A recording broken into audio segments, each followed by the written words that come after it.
All right, ladies and gentlemen, if you can see my face or hear the dulcet tones of my voice over your airwaves or on front of your screens, it can only mean one thing. That's right, it is time once again for the worst 120 minutes in all of sports. That's right, it is time for the Too Many Guys Soccer Show, and I am Mike, and I am joined by my faithful partner in producer in all things podcasting. Stead, how's it going this week? It's going pretty good. Going pretty good. I am relegated to the empty room again, but we got the floors done. Everything looks good. And hopefully in a few days we'll be able to move furniture back up in here, which will make things much more comfortable. But I am relaxing because for the first time in a very long time, I'm going to have some time to simply be by myself. And I'm very much looking forward to it. So it's going to be a good week. Catch up on some sporting events that I wanted to watch. And I'm just going to relax. And there have been a lot of sporting events. And there's a lot still to come. Six Nations ended this weekend. We had the Classico, which we'll talk about a little bit later. The start of the F1 season.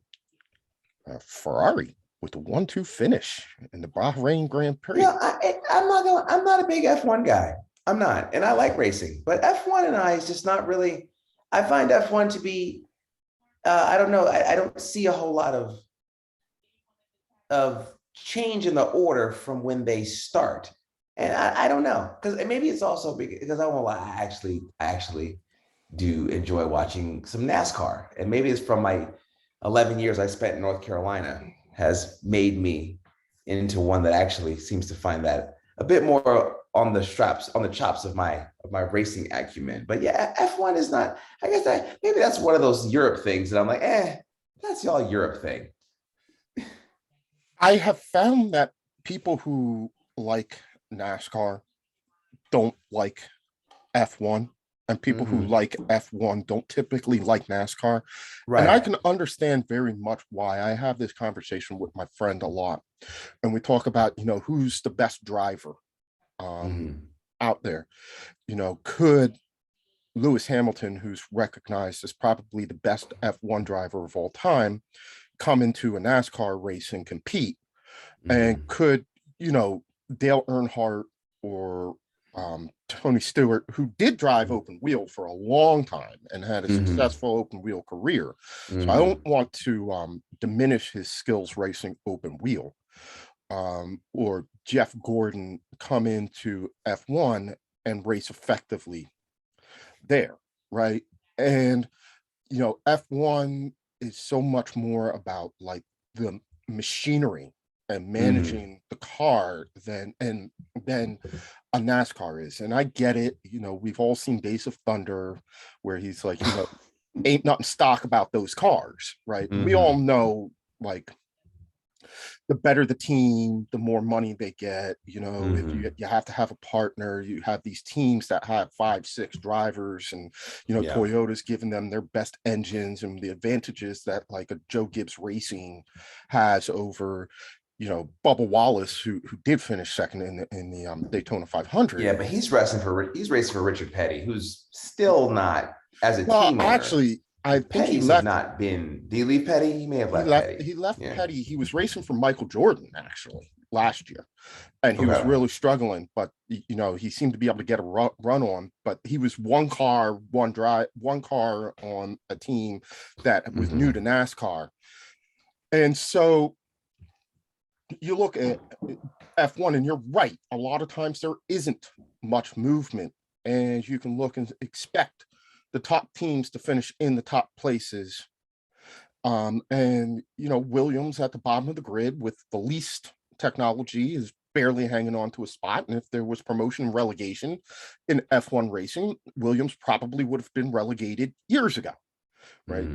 You have a team in Red Bull that essentially, instead of having 2 cars on the grid, has 4, because they have their primary team and then they have their secondary team, right? I still do find something enjoyable about the skill that they are able to maneuver those vehicles with at the speed that they're able to do it. And so I give them a lot of credit. The Netflix series has done wonders and gotten people who never watched F1 into F1. Like, I was watching my cousins on social media today, two of whom I never would have thought were F1 fans, talking about the race. And they weren't just saying, oh, they were talking about, oh, Max Verstappen struggling because, he had a car issue and he kept trying to tell Red Bull that the car wasn't working and it broke. And, Ferrari being back on top for the first time in 900 days, the godfather of all Formula One teams. So it is. The one thing I do like about a Grand Prix as opposed to a NASCAR race is the F1 Grand Prix is only going to take 2 hours. In fact, it can only take 2 hours. There's a dead time limit that they ran up against last year and were roundly criticized for how they proceeded with that, because the race should have been rained out, and they kept trying to run it, and the clock was expiring, so they eventually ran like a lap behind a pace car to try and call it a race and gave people points, and everybody was, you've got to be flipping kidding me. This wasn't a race. Nobody ever started. Yeah. So there are and a NASCAR race, I mean, shoot, that'll take 4 hours. I mean, yeah, especially when you consider the pre-race and then the actual race and stuff like that. It does take, I mean, the Coca-Cola 600 takes all day. It's a long, and the amazing thing is guys like Tony Stewart, who would do the Coca-Cola 600 and the Indy 500 the same day. It's just, I think Tony Stewart said he lost like 14 pounds in just in the one day of racing, And he was probably bulking up to do it because he knew he was going to lose 14 pounds. And you forget just how, I know I know that you say, like, okay, it's not a sport, they're driving, but the mental attention that you have to be able to, and coordination, and sometimes out and out suffering. I remember what was 2 years ago, Lewis Hamilton wasn't able to race because he had COVID. So they brought in George Russell, the young Englishman, who's now his teammate, to race in Lewis's place. The problem is that George Russell is about 8 inches taller than Lewis Hamilton, and his shoes are 2 sizes bigger. And the cockpit is so compact, it's actually designed for Lewis's body. And he was talking about just the sheer amount of pain that he was in trying to cram himself into that car and drive around. And he had to put on shoes that were 2 sizes too small because just to be able to control the pedals. Right. And to be able to, and he had a great race. They made an error late in the race, or else he would have won, which then goes to show just how much better Mercedes car was, or Lewis Hamilton in particular's car was that year than everybody else's, because he was the presumptive race winner until they blew a tire and messed up a pit change. It was a tactical error, not anything that George Russell actually did. So it tells you. And he was saying, like, just getting used to the technology in that car and how to drive it and how to respond. So I get it. F1 is not everybody's cup of tea because, it is so technology based, right? And if you are in the Mercedes, Ferrari, Red Bull class, you just have an out and out advantage over everybody else who's competing to be king of the midfield, because they just don't have the same amount of funding. But this year is going to be interesting because everybody's playing from the same playing field. They had to come up with a new set of specs. There's a new harder salary cap. They have less money to spend. And so, Red Bull apparently got it wrong from the start. Ferrari got it right. Mercedes still's got some stuff to find out. So we might actually have some excitement over the next, doggone near 8 months. But moving along, another one of those competitions that I watch that nobody else does, the Indian Premier League, starts this Saturday, hence the cricket jerseys as opposed to soccer jerseys in the back. I will be up early enjoying that Saturday because that's fun to watch, even though the best players are still on international duty and won't be there. So this whole entire discussion was meant to steer you in the direction of there's actually some stuff to watch. Well, on my end too, we had one of the probably best fight cards of the year for the UFC over the weekend, which took place in London. There was some real up and coming talent out of the UK, which as a rabid combat sports fan base. And it's obvious that as boxing has dwindled in the United States, as far as from a spectator perspective, it has not dwindled at all in the UK. It is massive.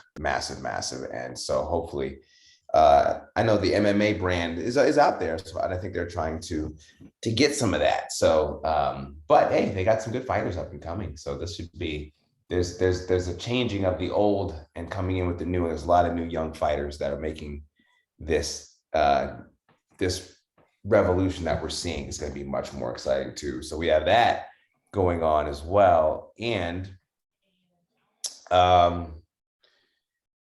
we have the greatest basketball tournament of all time going on. And so how could we forget about the NCAA tournament? It's the greatest. I think if you told me, if they said, what is the greatest tournament? I don't think you could pick a tournament better than the men's and women's basketball tournaments. The format, the one and done. It's just one game, and NCAA games in basketball are short. They're over an hour and a half, and that's it. And it's just, you blink, man, and you could be down, but they can come back. I'm not even a big basketball fan anymore, but I still enjoy watching this tournament. Every year we talk about it, and I'm like, oh, what's my favorite tournament? What's my favorite single season competition to watch? By far, I love watching the Premier League. I enjoy that. That's the one that I get up for. I still love watching the NFL, even though it's hard to sit and watch an entire game because they just take so long, and it's just so full of commercials. They've just oversaturated the product now with commercials, because and I can't blame them. Everybody's trying to make that money. Yeah. And I was thinking about, how do I feel about the Six Nations? Because that was a competition that I watched a lot. And, it's short, it's the round robin, the best team wins, there's upsets. But then the NCAA tournament started, and I was, welcome back, old friend. I forgot why I loved you so much. And it didn't take but 2 games for me to get the first couple of upsets. When we were doing our picks for the Too Many Guys basketball tournament, I named my bracket Already Busted, because like so many people, it was just it wasn't when it was going to get busted. It wasn't if it was going to get busted, it was when, right?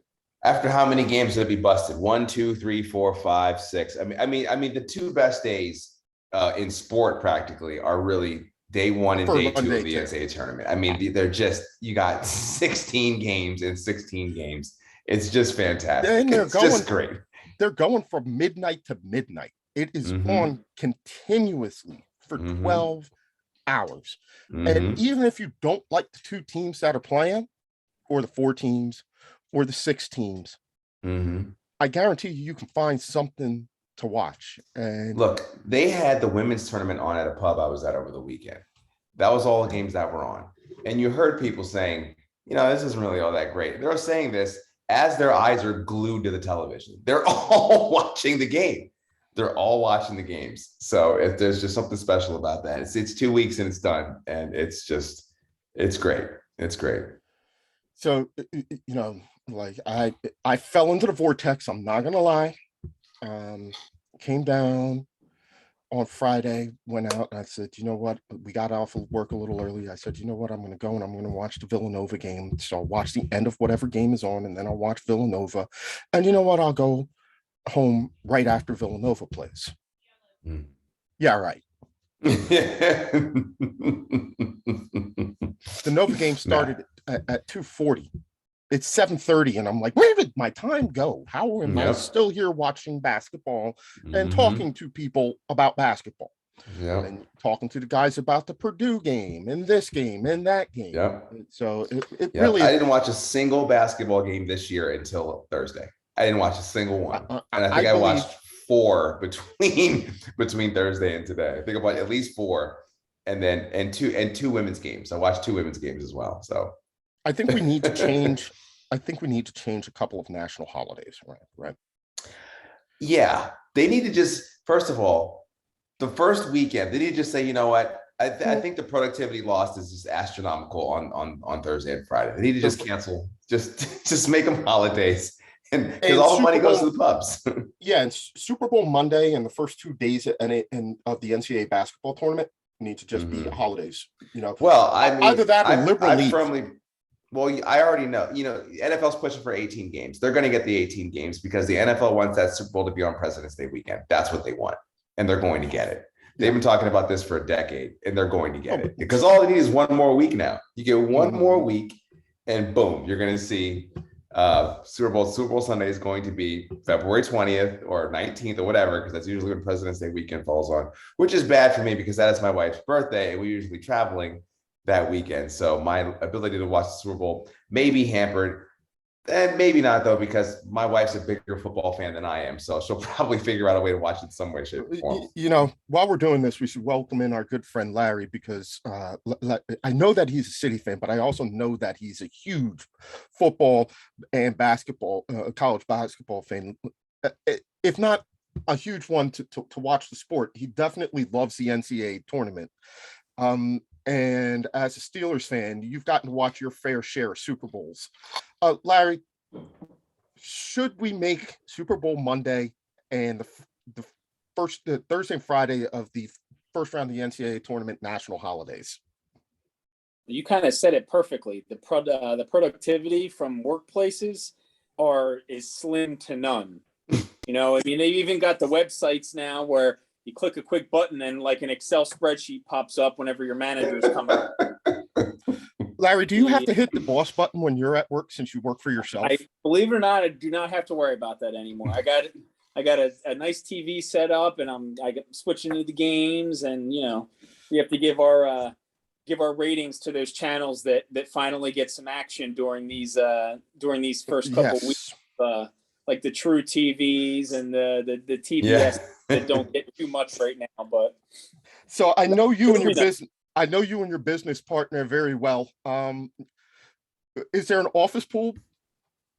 Yes, we definitely do one, but it's become a lot less, competitive, just because they both look like trash by the second weekend anyway, considering what happens with it.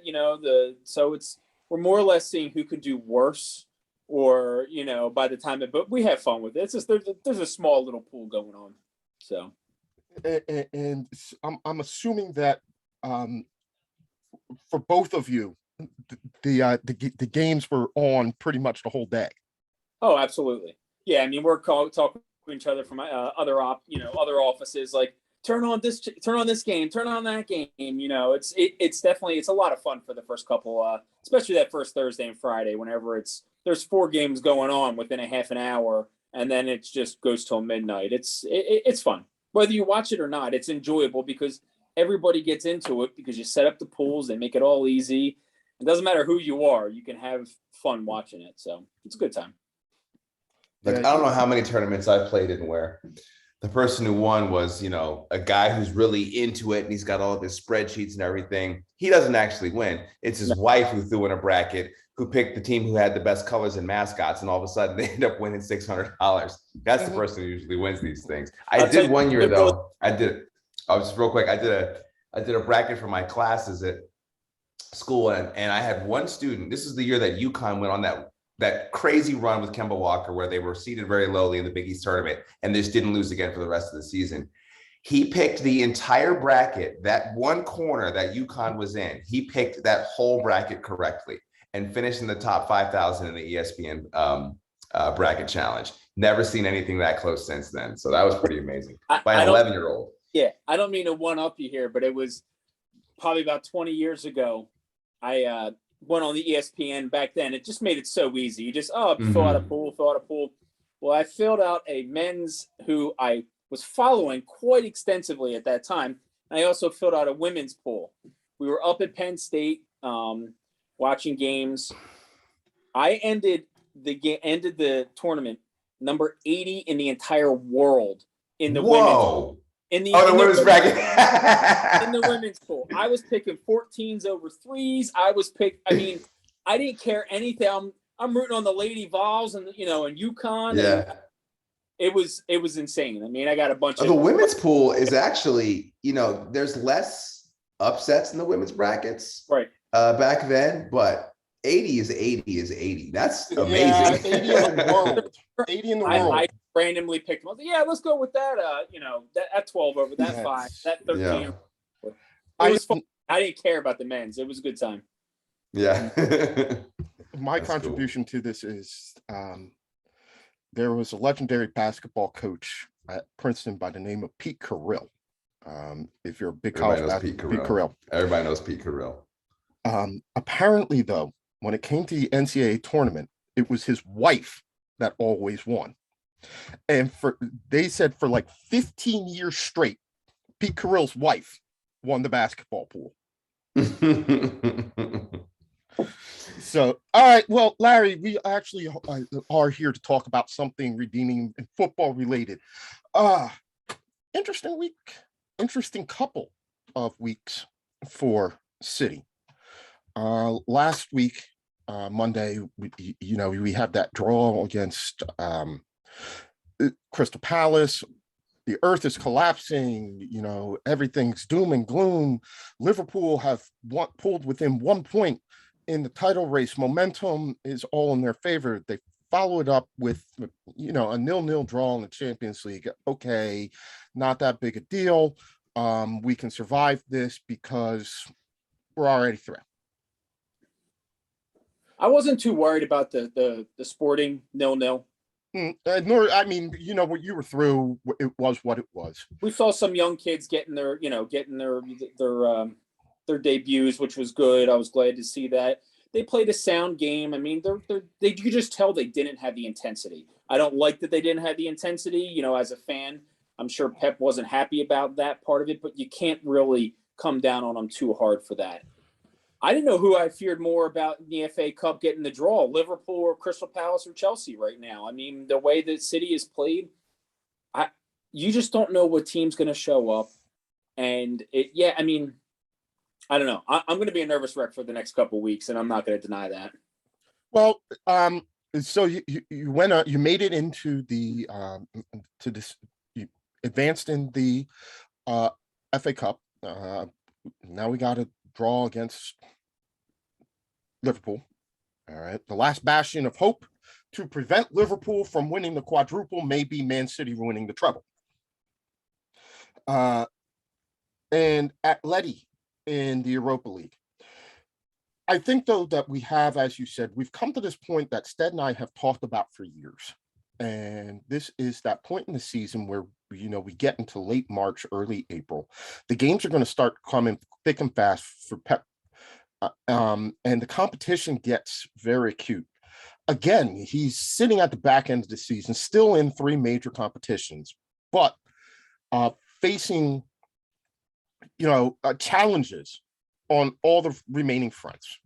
You've got Liverpool nipping at your heels in the league. You got to deal with Liverpool in the FA Cup. And let's make no mistake about it.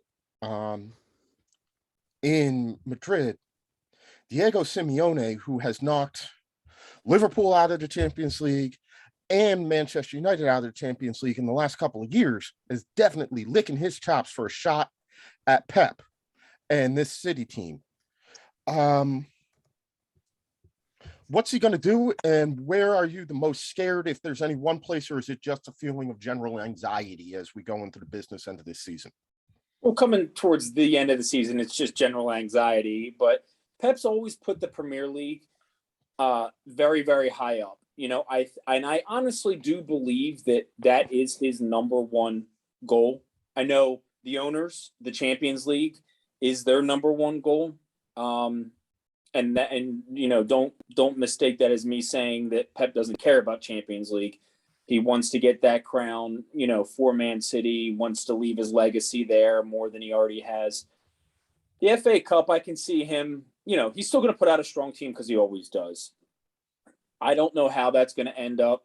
I mean, they play Liverpool, Atleti, Liverpool, Atleti, and 4 straight games they're splitting. So, I mean, do you think Liverpool's going to drop points by the end of the year? City clearly already has, but I don't know. I mean, they're both playing at a high level. Liverpool is just. I'll go on record that I fear Liverpool right now. I mean, the way that they're playing is just a smart. You just expect them. Like, even whenever they were playing Nottingham Forest, you kind of knew it was just a matter of time before they took that. I give Forrest a lot of credit for taking it that deep, but he just knew they were going to pull it out in some way, and I just feel that that's just kind of the mentality that they have right now. And I mean, I'll say it before the Liverpool boys get on here. I mean, they've got a really good chance at the quadruple this year, and I hope they don't do it, but at the same time, that makes 2 of us, because if they don't do the quadruple, that means that Manchester United, even though we only did the treble, still reign supreme. That would mean you would knock them out of at least one tournament, right? And if they did anything like the treble, we could still make fun of them because they won the crap treble again, which they've done before, right? Of the remaining ones, you talked about the general fear. Which do you think is going to be the toughest hill to climb? All right, it's 2 games left in the FA Cup. We're into the quarters. So you still got another 3 full rounds of the Champions League, which we all know it can be the game of death at sometimes, where it gets tougher and tougher as you climb the levels, and then still a long Premier League race where anybody can get anybody at any given time. I'd say City's sitting in a good position, not a great position, with the Champions League for this round. That is by no means saying this is going to be easy. That they could have drawn a lot worse. They could have drawn a lot better.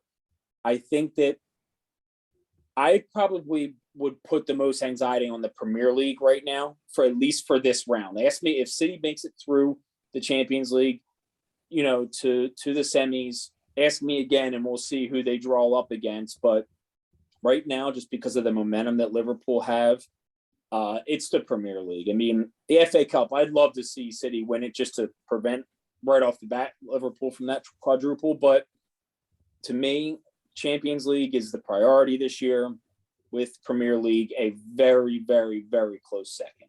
And then the FA Cup, it is what it is. And only because they've won trophies recently that I'm able to say that, All right, so this is the most important question for this segment right now, Larry, and I really need you to think about this answer. How you feeling about Mitch Trubisky? He's a lot better than they had before. I'm not happy about it. I kind of like that Willis kid coming out of Liberty. I'd like to see them possibly make a move on him, but I don't know. It's going to be an interesting season.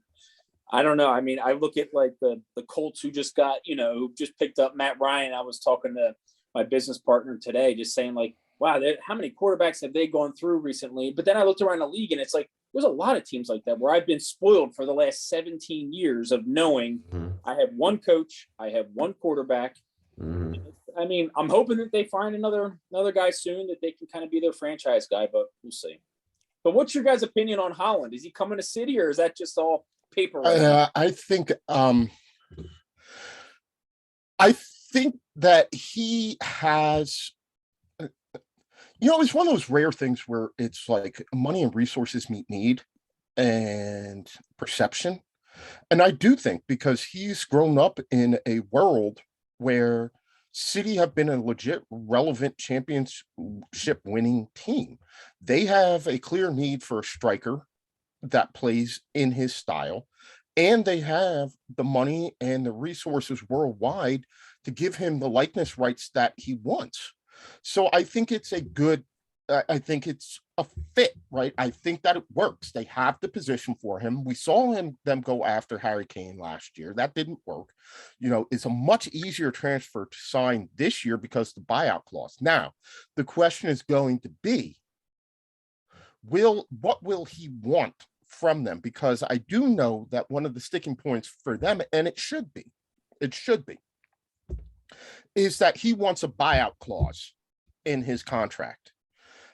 City would be willing to give him a buyout clause, but I don't think it's going to be the buyout clause that Mino Raiola once put in there, because Mino Raiola wants a feasible buyout clause put in there just in case something happens towards the 10, Yeah, in 2 years, go somewhere else, kind of move on. And or go to a Real Madrid or a Barcelona when they get their finances together, right?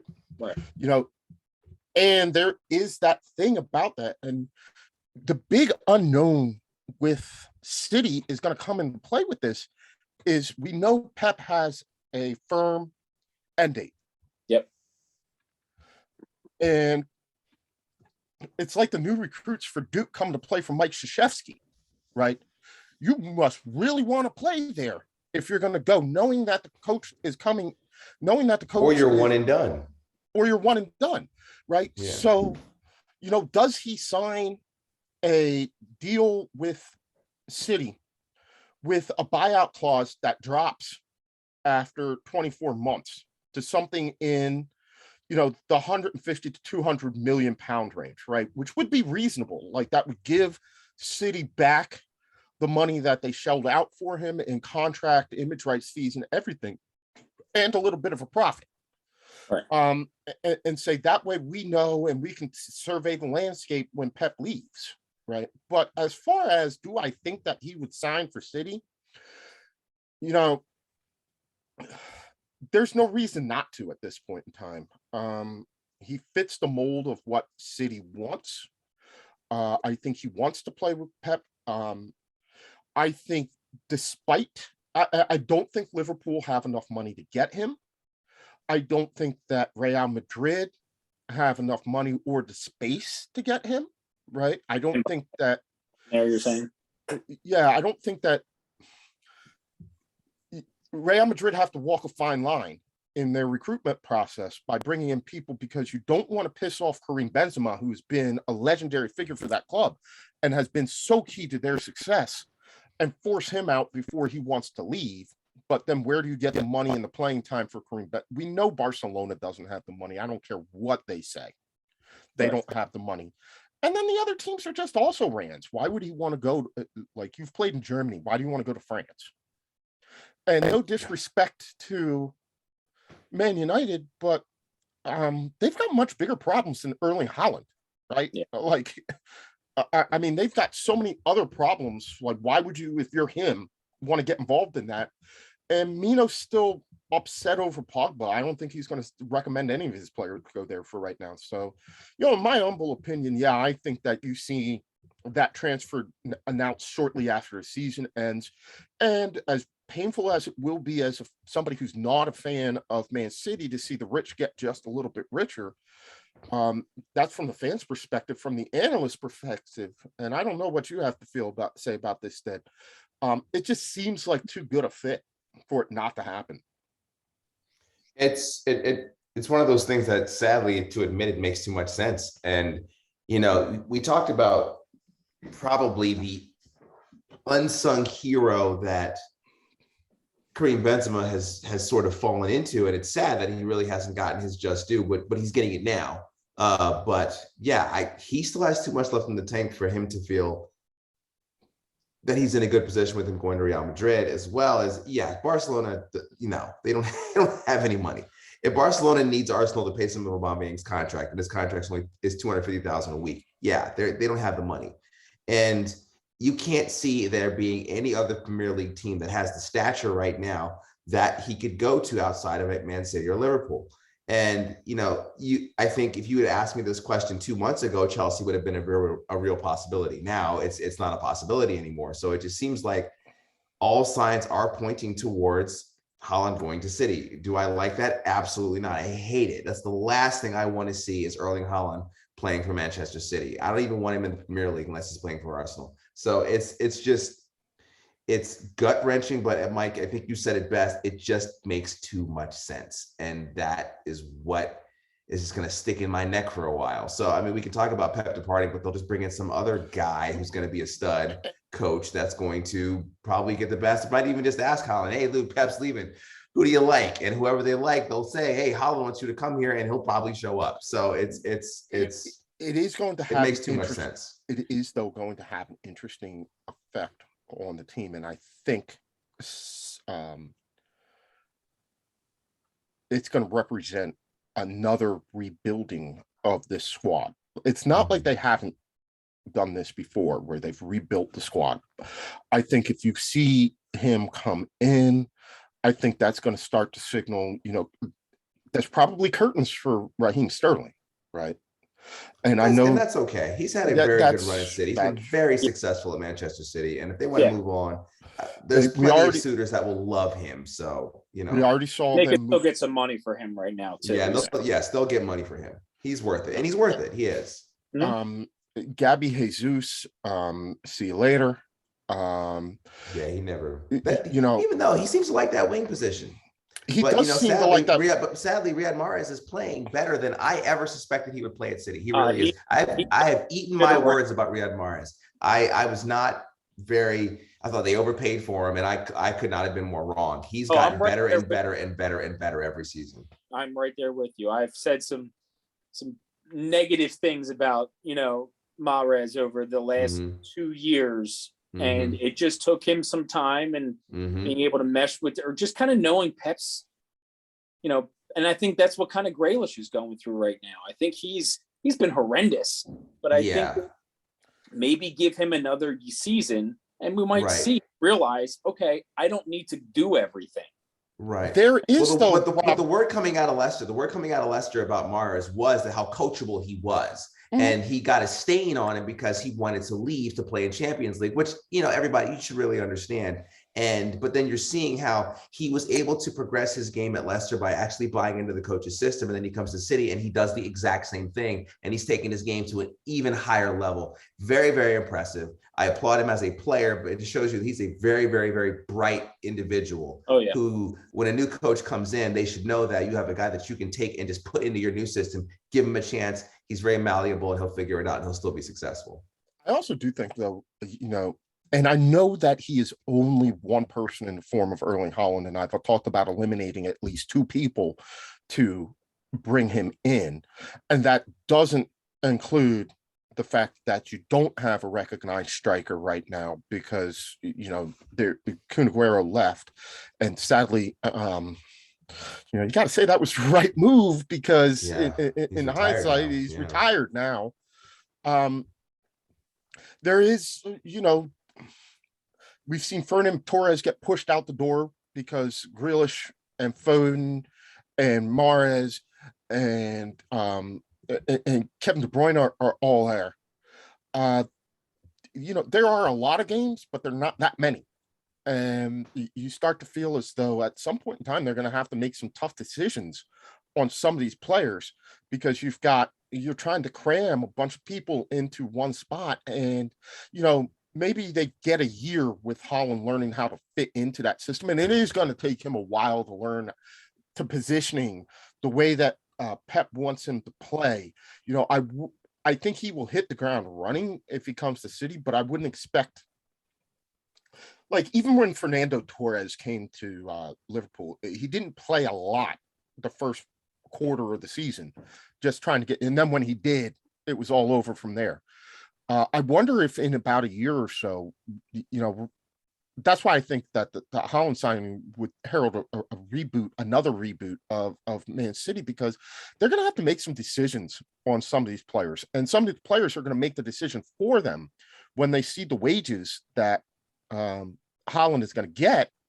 And they go for their contract and say, I want this. And the club is going to have to make some tough decisions to say, no, that's not what's going to happen. Yeah. I'm not looking forward to that part, the business end of it whenever it happens, but it's part of it, So, well, Larry, we want to thank you for coming on and joining us. We're going to move on and talk a little bit about. Feel free to hang out in the background, Larry. If you ever want to pop in for a couple minutes. Thank you, boys. Yeah, man. Before we get on to our other 2 guys, that we'd be remiss if we didn't talk a little bit of 7 nations. There are 6 nations. Yeah. It ended this week. We have to give passing mention to the fact that Italy did something we didn't think they were going to be able to do, and they won a doggone game.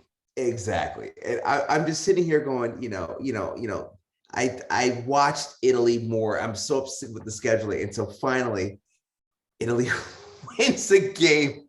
I couldn't believe it. I was laughing hysterically. I could not stop laughing. I was like, wow.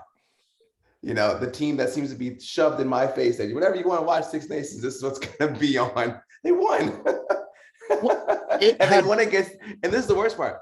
Isn't Wales the defending champion and they win last time? So they beat the team with the cup. Well, we knew that Wales was down this year. They were missing a ton of experience through injury and attrition.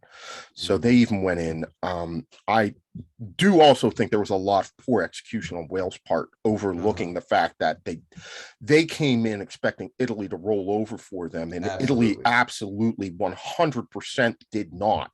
And at no point in time, did Wales and their management ever get the guys together and say, look, we got to figure this one out. Like, play like you actually mean it and you want to be on this team moving forward, because, like, full credit to him, like giving Alan Wynne Jones a run out to collect his 150th cap, which is like a miraculous occurrence in Test rugby when you consider how long he has had to play. But just at no point. And then, the tournament ended up, I don't want to say the tournament ended up, but the day ended up with what we thought it was.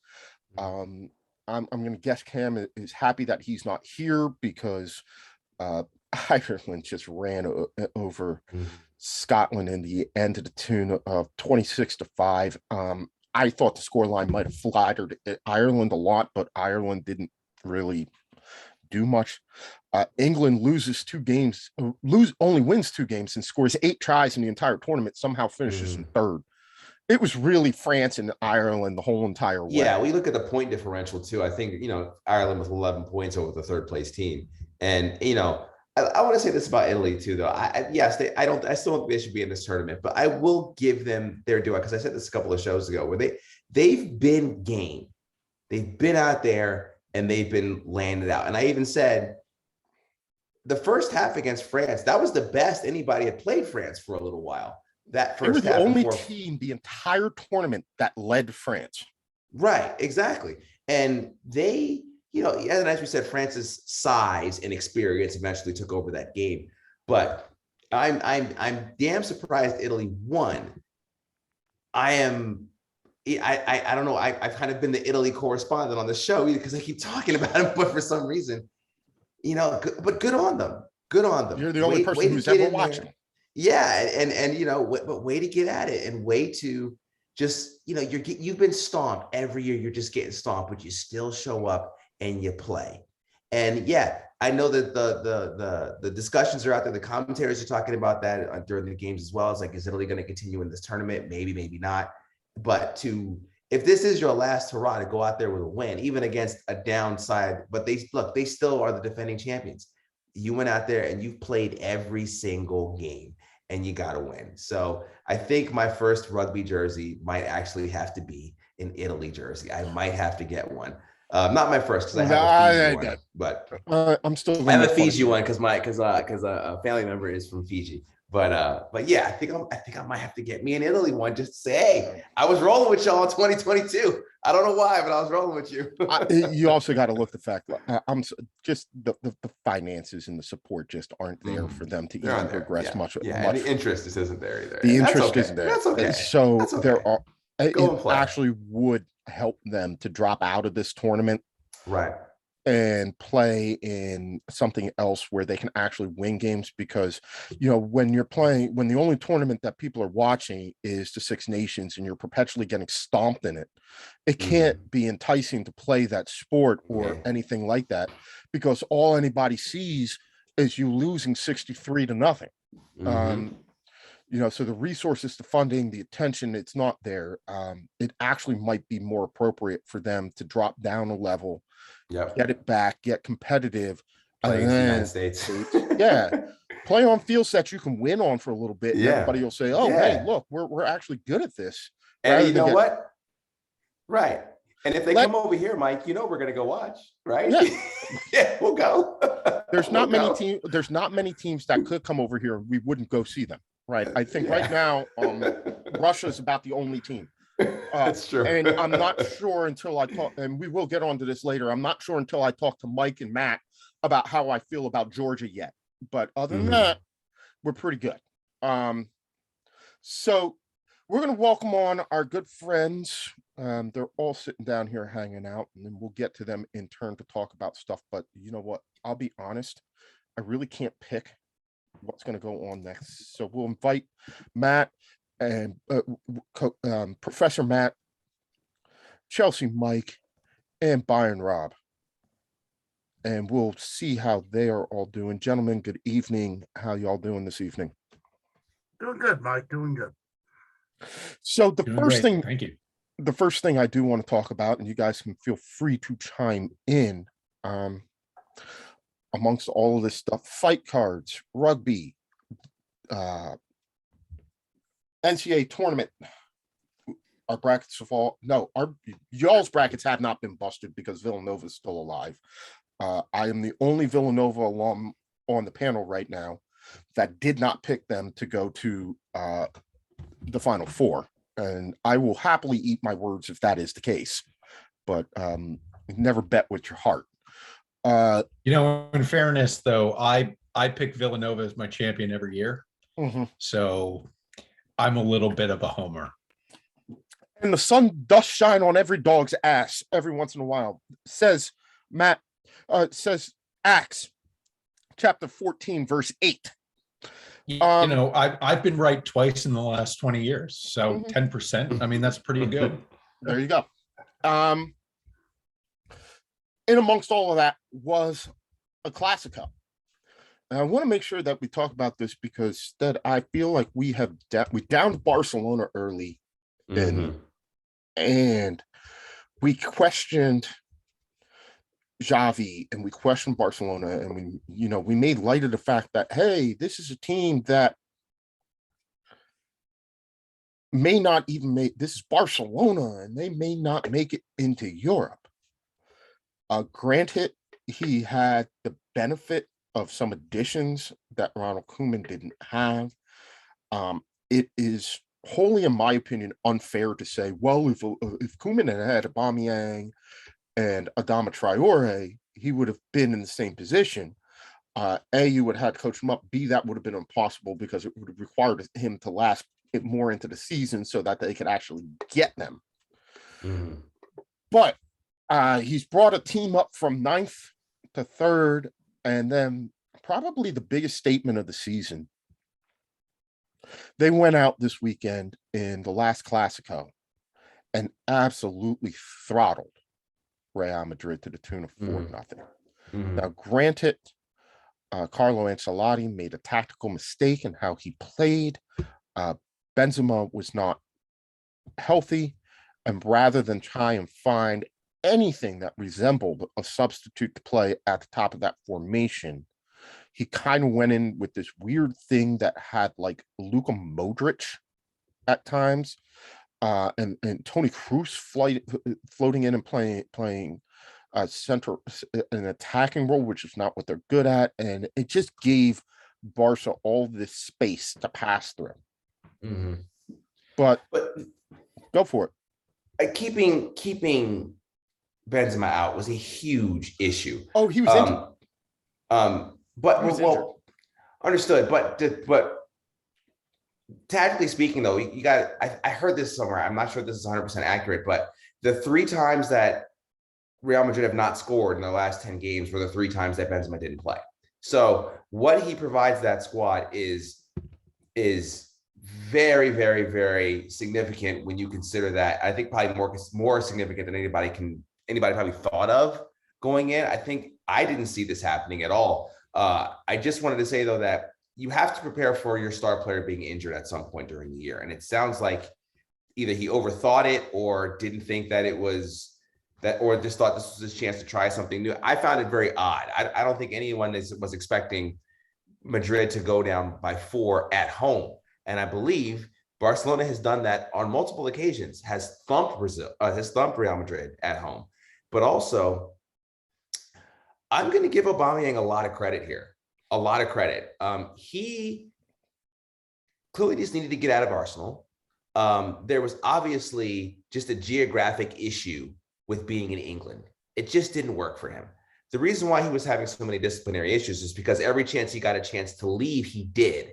And where would he go? He'd go back to that area. That's where a majority of his family is. I believe he's had some illnesses in the family as well. And I can pretty much tell you that with his wages, I'm sure he's supporting a lot of people in his family. So just getting back home or to an area where you have access to home much easier was clearly what he needed.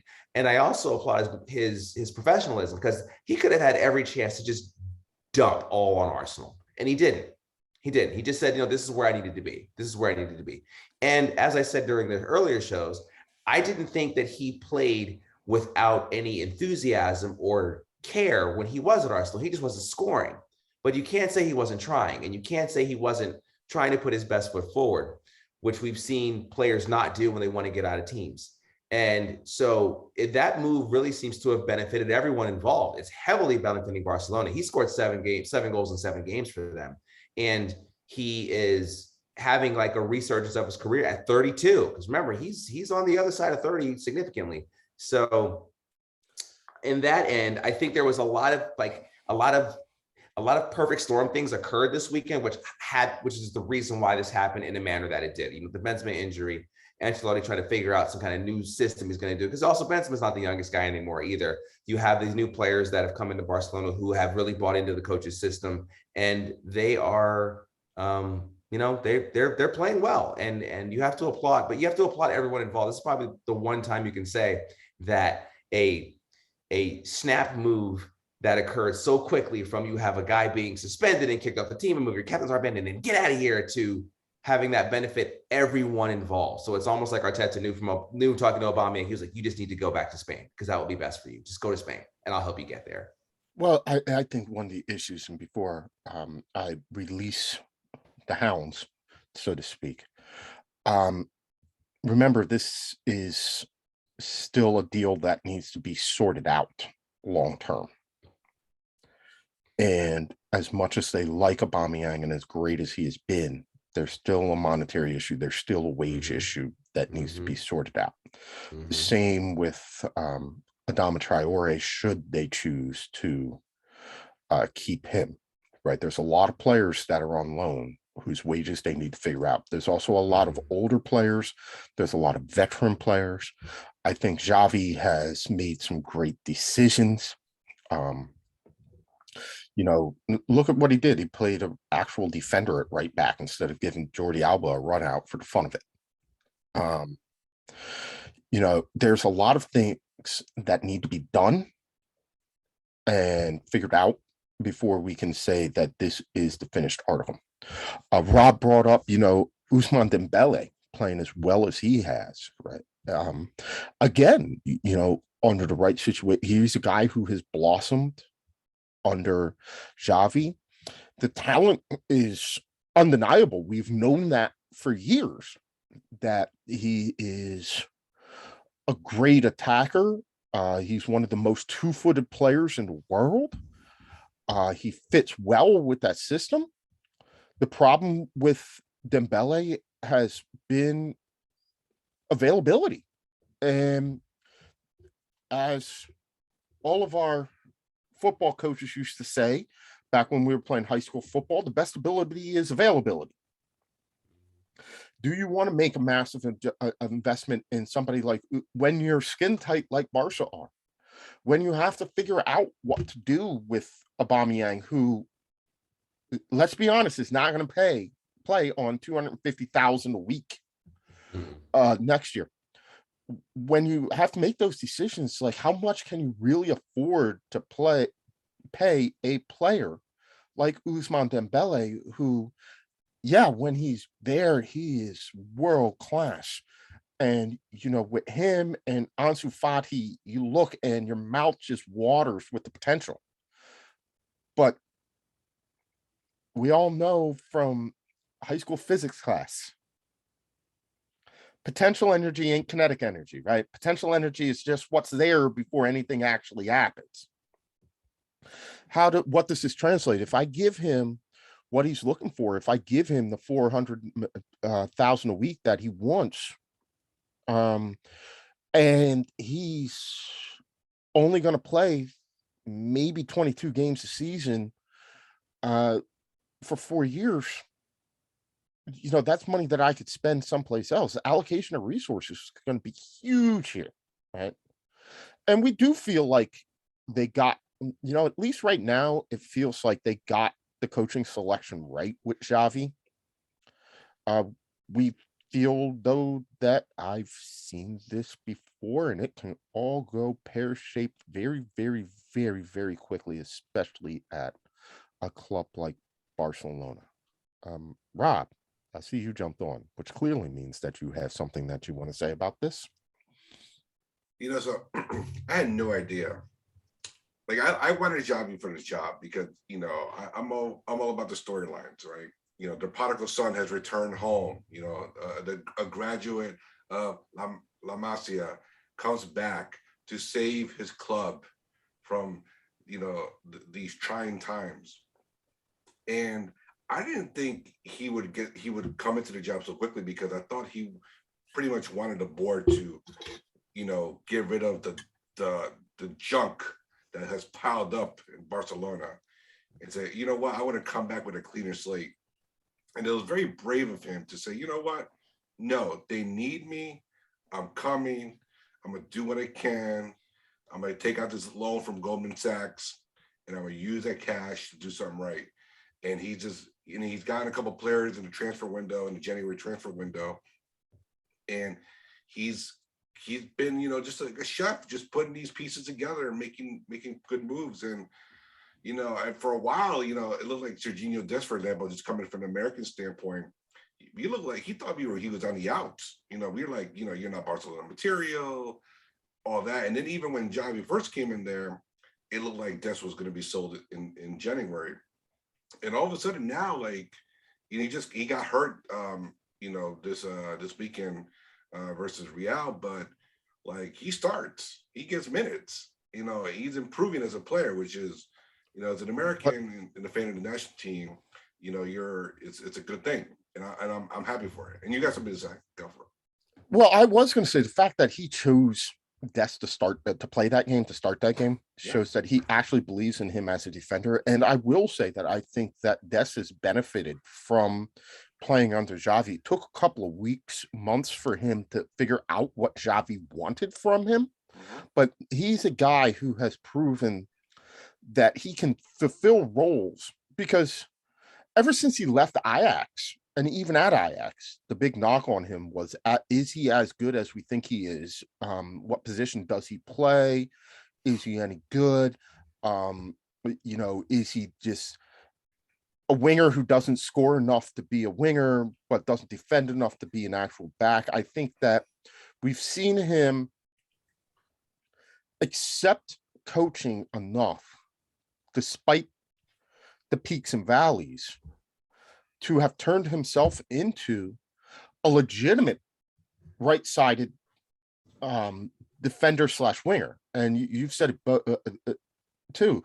Like, he plays a lot of different positions on that team, depending on what the needs are, right?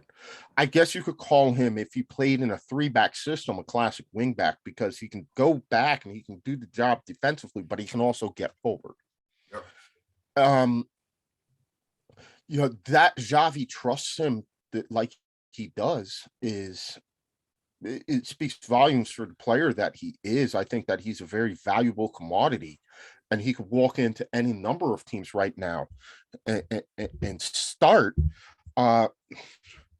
He's just got to stay healthy. He's just got to stay healthy. And I know injuries are an unfortunate part of the game, and they happen. But like, how many times have we seen a starter lose his place because of injury and just never get it back? Yeah, no, it definitely, it definitely, it has potential to happen. The good thing is that his competition and right back is Deni Alves. And Deni Alves, you know. Well, and that was the thing, you know, I'm sorry, I misspoke earlier. I said Jordi Alba. It was actually Dani Alves. You know, Xavi decided to start Serginho Dest, who he knows is a better defender than Dani Alves. Yeah. But at the same time, we've seen him not start games. No, yeah, you're right. You know, and you know, just to finish on Barcelona before I switch over to Real. You know, there's going to be a lot of wages leaving this summer. You got Luke de Jong's, you know, his contract over. Sergio Roberto, Adama Traore, Dembele. You know, so the question is, what does Barcelona do with that? Like, did anybody in Barcelona B who are they going to bring up, or are they going to spend money elsewhere? We really don't know. I mean, there's plenty of it seems like there might be value out there in the Bosman transfer system, because we're starting to see a little bit of a push here where players are starting to run down contracts. So this way, the club doesn't get the transfer fee, they get the big signing fee. So there might be a potential that Barcelona might be able to pick one or two players running down contracts, and you know they don't have to pay a massive a massive transfer bill right away. You know, especially in their predicament. So that's I look forward to seeing like what Xavi does there, because you definitely know he's going to pick somebody up from the second team, and he's going to give that person chances, and they're going to play a big role and going to ask them to take some responsibility. So this might be the beginning of the rise or the resurrection of the Barcelona that we knew when Pep first got there, got the top job. We don't know. We'll see. He could be for Barcelona what Zidane was for Real Madrid. Yeah. Different circumstances, I get, but that talismanic leader that they need. And you're right, he's going to have to pick up some free transfers. Typically the issues with that involve like agents fees and things like that, and they actually inflate the contract. So while it's prorated more on a year by year basis, it's pretty hefty.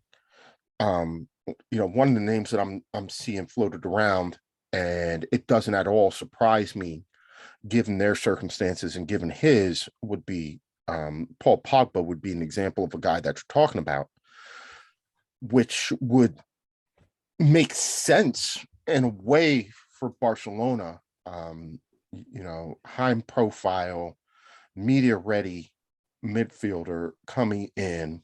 He'll look good in the uniform. From a tactical standpoint, we're going to have to see Xavi work the same sort of magic with him that he worked with Aubameyang, and I don't know if it's there, because I don't know if Pogba has the skill and the temperament to do what Barcelona need. And that's why I'm saying some of this is where it's going to get really risky, is picking up guys like that. You struck gold this year with Aubameyang. Do you keep him? Do you let him go? Do you think that you can do better? Do you think that you can replicate the same thing with at less of a price tag, with a lower fee? What do you do there? But Rob, those are why those guys make a lot more money to do this than we do, because they can figure those answers out. And, like with Aubameyang, like you never know, like he had the issue with Arsenal. Now he's focusing full time on Barcelona. Give him a summer of enjoying the beautiful Iberian Peninsula over there, and does the magic come back? Does the spark stay? His contract is up to runs all the way to 2025. Can you get him? Can you get him another deal? And can you get him another year of like this productivity? Now go shift to the Real so we could wrap a bow on this whole this Clasico, which by the way, I was aesthetically for the public viewing awful, because Real Madrid did not wear their Blanco shirts. and Barcelona did not wear the blue and grana shirts, which is a total travesty in itself. Oh, that's it. Yes, yes. We did not mention the fact that they didn't actually wear the colors that they were supposed to wear. It's disgusting, disgusting. All right, but I digress. But so Real Madrid. So you saw Ousmane Dembele just go off as a right winger. You know who plays left back with actually a good defender and actually a good attacker, but David Alaba. And why was David Alaba not playing left back, but playing center back? That's number one. And number two, we all talk about like Real, they're going to win the league, right? I think was pretty confident they're going to win the league. But how much of that is Karim Benzema giving the big FU to Father Time and saying, you know what, I'm just keep scoring goals? And then how much is Real relying on Karim Benzema to pretty much be paused in a time capsule that is at Bernabeu and just keep dropping goals whenever possible? It seems like, I mean, I know it's one match, and I know like it's a league, and and it's a long season, but as Modric and Cruz and even players like an Isco get up there in age, you can't rely on them anymore. And the only person you can rely on from the golden years of the recent past is Karim Benzema. And when he's not there, it seems like it all falls apart. And so, we all expect. Every year we expect Karim Benzema to drop down in productivity, and every year he proves us wrong. And I fully expect next year it'll be the same.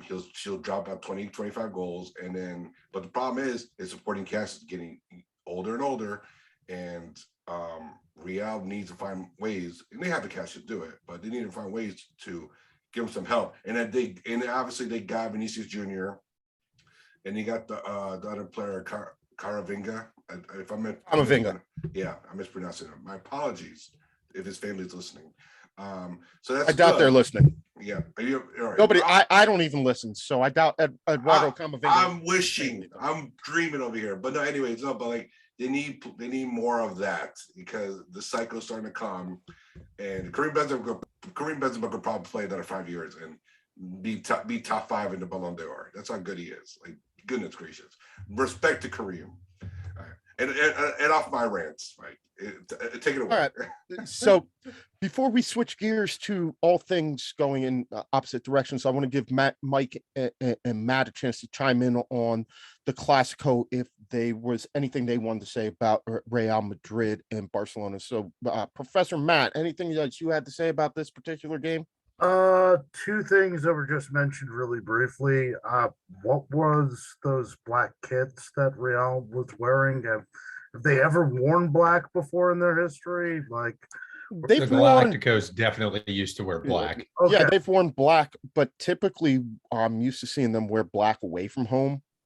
I understand Barcelona's decision, and I'm not sure whether this is a Barcelona decision or a Nike decision to wear the Senyara kits with the Catalunya flag against Real Madrid, because somebody somewhere in corporate, either in Barcelona hierarchy or in Nike, is basically trying to give an up yours to Milan by doing that. And that's, the whole Catalan independence movement, and having the club where that particular kit for those games is more of a socio-political statement.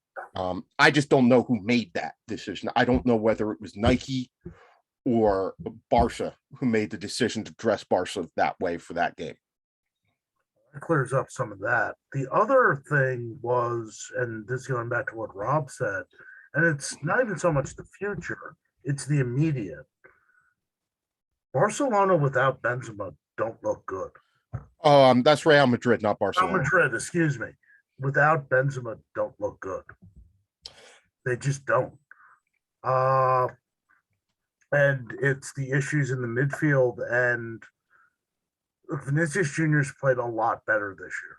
I think he's a very good player. I think he's lapped Neymar in the Brazil hierarchy, but maybe that's a discussion for a different day. But he clearly can't do it himself. Who is their backup number 9? Do we know? Well, clearly they don't really actually have one, which is something that they're going to need to address as well in this transfer window. Is, where do they go? Why do you think there's so much emphasis that you hear out of Real Madrid and their camp about signing an Mbappe, about signing an Erling Haaland, about getting both of them, right? As Rob just said, Eden Hazard's still there. Yeah. I didn't even realize that he was still there. I believe Gareth Bale is still actually there. He wasn't dressed yesterday. Yeah. I guess, like, if Gareth Bale is there, like, at least the body that Gareth Bale used to occupy may still be there, just like the body that Eden Hazard used to occupy is still at Real Madrid. But yeah, we give Barcelona a lot of shtick for their poor buys and how they've turned out.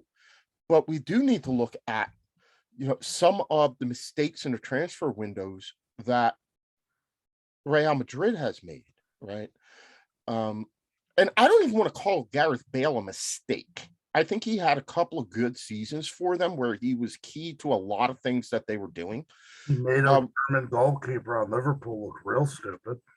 Yeah, I think that there's an issue at Real Madrid with keeping players healthy. Gareth Bale, before he went there, was pretty doggone durable player, right? He gets there and he just collapses in on himself. Mike, I know he was getting up there in age, but I remember Eden Hazard being a pretty doggone durable player when he was at Chelsea. Nothing like the injury problems that we're seeing now, right? Yeah, Eden Hazard wasn't the guy that you had to worry about showing up on a weekly basis. Yeah, I don't, I don't know exactly what's going on. I do feel like if there's something going on with himself where he's pulling him out, I could see where he would want to save himself for December in Qatar. Let's face it, it's Belgium's best shot at a major trophy. This is the golden generation that's accomplished nothing. He's got to play to even make the team. Like right now, I think it's safe to say that if the World Cup were this summer like it would normally going to be, Roberto Martinez would have a hard time justifying to me taking Eden Hazard over somebody else. And the only reason why you would pick Eden Hazard right now is not off the strength of anything that he's done the last 2 years. You'd be picking him simply because he's Eden Hazard. His brother, and I don't know who the alternatives are, in the pool. I mean, the Dutch, or I'm sorry, the Belgian midfielders who I know, none of them are Eden Hazard, right? His brother, and that's you have a like for like swap. You don't take Hazard. I'm gonna take Thorgan. He's actually playing. Does Doku play out on the left? The young kid? Yeah. I mean, there are players. Even Adnan Januzaj is playing to a certain extent. I know, but listen to me. The downside for Roberto Martinez is way too great to not pick Eden Hazard, because if say they don't win, which is they're 31 out of 32 to not win. So what does it say then when they don't win the tournament? Martinez is going to have to defend that decision not to pick Hazard. Bold. But if you're at the end of a golden generation, you've got to use the golden generation guys. No, I would be really mad. Not playing. If he's not playing, and if somebody, Roberto, you lost the tournament. Can you tell us why you didn't pick Eden Hazard? He's not healthy. He's not playing. Like I could get Ollie the Weatherman from Family Guy to do that one. I mean, we are talking about December now. Ollie, why didn't you pick Eden Hazard? He sucks. But I'm saying that if Eden Hazard has, those lingering nicks and bumps, he's not going to push himself. Like he's not going to push himself back early when he can go out, like when he can save himself for next season and the World Cup. I mean, all he needs is 1 month of quality play and he'll get picked up. I mean, Mike, Chelsea, Mike, I have to agree with you. I could see him just kind of holding out and just saying, look, he comes back in the fall. If he's able to show some level of competence in the season, because it's a Winter World Cup, he can actually come back, have a good September, October, and boom, you're in, and you'll probably start. Because Belgium it's still, they're not the deepest team in the world. So come on, man. I mean, they wanted Lukaku's brother on there, who is either because he was going to play for the DRC. So I could see Hazard just making a meal out of this year and just not really worrying too much about it. That's right. Frankly, they don't need him. It's risky, but I think they're winning the league. They're going to win the league. The El Clasico was great for Barcelona, but it doesn't change the outcome of the league. Barcelona's in great form right now too. It's positive upside, but that also doesn't change the structural failings that Barcelona are going to have to deal with. I mean, great El Clasico, but really Real are going to win the league. Barcelona have a lot of long-term problems, and I just think that we can all nothing changed this weekend. Nothing changed this weekend. Yes, you're right. Barcelona are going to win the league. I think what we did learn this weekend, though, is as Matt and as Rob both mentioned, Barcelona, although Real are going to win the league, and although they knocked PSG out of the Champions League and have advanced in that, there are some problems that we are seeing that are clearly evident at Real Madrid, and the sort of problems that are what drove Zinedine Zidane out in the first place, which was that this squad does need a rebuild, and you've got to be the guy that wants to do it, to come in and do it. And there are some tough decisions that need to be made in that Real Madrid squad, some of which were made last year, showing Sergio Ramos and Rafa Varane the door. But beyond that, finding a replacement for Karim Benzema and getting Karim Benzema to accept that somebody else is going to come in. I think in Eduardo Camavinga, they probably found somebody to come in and fill that Toni Kroos, Luka Modric role, but he's got to develop. Otherwise, what do we do now that we can get Gareth Bale off the wage book? If as you say, Eden Hazard is sandbagging it for this year, saying I'm not going to rush myself back, I'm more concerned with playing for Belgium, and then I'll come in at the beginning of next season, have a couple of good weeks, and then come back. That presents a bigger job for his main employer, because my question is, if you do that, where the hell you been for the last 2 years? Then I got to make. We see that all the time, though. But I agree with you that Eden Hazard, has made the situation in Real Madrid uncomfortable for himself. I don't think there's any doubt about that. And the only person who's made it more uncomfortable for himself at Real Madrid is Gareth Bale. That's really about it. It's they have two wingers out there who pretty much either don't want to be there or have health issues or whatnot, and just can't get on the field. I mean, at least Gareth Bale has had the Copa del Rey where he had a beautiful run, left outside and just beat the defender. And then you have Gareth Bale, who scored 2 goals in the Champions League and destroyed Loris Karius's confidence. So he has those. Eden Hazard has nothing. And and also, because you guys mentioned Belgium a little bit. I know you guys love Thibaut Courtois, but what did Keylor Navas do so bad besides win Champions Leagues as starting keeper that they had to push him out and get Thibaut Courtois? Really, was Keylor Navas? I thought it was a crock. I thought that was a crock. I thought that was a horrible play by them. Well, to be honest, I don't know why we got rid of. I mean, why we got rid of Thibaut Courtois was because Thibaut Courtois wanted to be in Madrid. But why did they wanted to get rid of? Okay, and the reason why they wanted to get rid of Keylor Navas was not because of anything he actually did. Keylor Navas, player.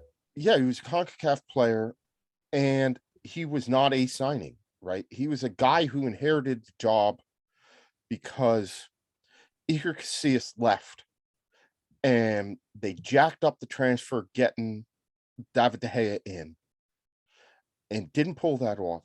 So they were stuck playing him, and they did not feel like he had the name brand to play. It's not even that he's a CONCACAF player. It's he's a Costa Rican. He could at least be Mexican, right? Oh, if it was Guillermo Ochoa or Zach Steffen or Tim Howard, there's no marketing capacity for Keylor Navas. Which is a shame because he's good. I agree with you completely on that. Goalie. In a world where Bilbao has a young Kepa and Jan Oblak is the goalie across town, and Ter Stegen is the goalie in Barcelona, like, who's your goalie? And yes, having the superstar, I don't know what it's like to be a billionaire, but I'd imagine that having those kind of chips on your shelf are fun little things to collect. But that was, and additionally for the PR of the whole thing, it's world-class goalie. Florentino Perez. It's got marketing benefits. Florentino Perez's whole thing was about signing not necessarily the best player, but the biggest name that he could get at every position, right? Not necessarily the best player, not necessarily the best fit, but the biggest name that he could get, the Galacticos. He was the one who started that project the first time around. He was the one who restarted it and came in and said he was going to restart it. It was all about getting the biggest name that they could possibly get. And he goes 1 through 10, looks at his players, and then he's like, looking at Keylor Navas for those 2 years, saying the only reason that you are starting as goalkeeper for us is because in his mind, Keylor Navas was a backup. The only reason that you're starting as goalkeeper for us is because we couldn't get the guy that we wanted, who was the presumptive number 1 for the Spanish national team. They messed that up. What the facts didn't get set in time, and then David De Gea turns around the next week and signs a long-term deal with Manchester United, so they're out. And you're right, the only thing Keylor Navas ever did for Real Madrid was win Champions League finals. And it's a shame that they did him like that, but that was what they wanted to. That's the ethos of that club when it comes to players. Big names are more important than anything else. And think about how many years it was about signing who was ever the biggest name. Gareth Bale, biggest name on the market. Got to sign Gareth Bale. James Rodriguez, biggest name on the market. Got to sign James Rodriguez. Eden Hazard, biggest name on the market. Got to sign Eden Hazard. Right. And that's the business that they've been in for a number. Now they're starting to realize, well, okay, that's not sustainable. We can't keep this up because we're just actually not getting the types of players that we need. And we don't have the finances anymore. But that's where we're at now. And we look where that's gotten. All right. So, gentlemen, we're going to switch from that. We've got about a half an hour left, and we've got a lot to cover. Still, Matt, Mike, while we've got you on, let's get some updates from Eastern Europe. I know this isn't the sexiest thing to talk about, but it is one of those things that's worth talking about as we go on in world football.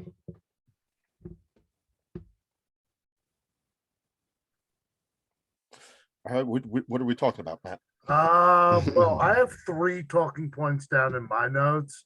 The first one, and this got brought up on the chat this week.